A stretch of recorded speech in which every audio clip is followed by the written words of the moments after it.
Hello मैं pretty squad, मेरा नाम श्रेया है और मैं हमेशा थकी हुई रहती हूँ। तो जैसा कि आप सब जानते हैं कि मैं गई थी कुछ दिनों के लिए गांव पे रहने के लिए, लेकिन अब मेरी गांव पे रहने की परमानेंट मेंबरशिप कैंसिल हो चुकी है। तो अब मैं वापस आ रही हूँ शहर की भीड़, ट्रैफिक और पॉल्यूशन में। इन शॉर्ट कहें तो अपनी औकात पे वापस लौट रही हूँ। तो गाँव से बस स्टैंड तक जाने के लिए हमने कर ली थी कैब बुक, क्योंकि पैदल चलने की औकात और एनर्जी दोनों ही छुट्टी पे थी।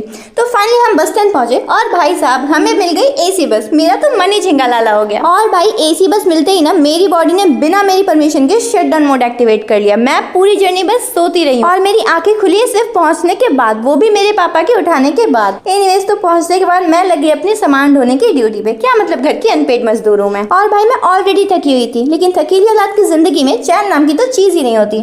अब मैं फाइनली नहाने जा ही रही थी कि तभी मेरी जिंदगी में एक नया ट्विस्ट आया और मुझे पता चला कि मैंने अपने शॉर्ट्स गाँव में ही छोड़ दिए। और इतनी गर्मी में फुल लोअर पहनने की हिम्मत तो मेरी रूह में भी नहीं है, इसलिए मैं निकल पड़ी वी मार्ट नए शॉर्ट्स लेने के लिए। और फाइनली मुझे एक शॉर्ट्स पसंद भी आ गया और फिर मैंने उसकी बिलिंग कराई और अब मैं घर वापस आ गई। और अब मैं फाइनली जा रही हूँ नहाने, और ऑनेस्टली शायद नहाने के बाद मैं वापस से सो जाऊंगी, क्योंकि गाँव की फ्रेश हवा का असर ना मेरे सर से अभी तक उतरा नहीं है। तो चलो इस व्लॉग को यहीं रैप अप करते हैं and see you in the next vlog. Bye.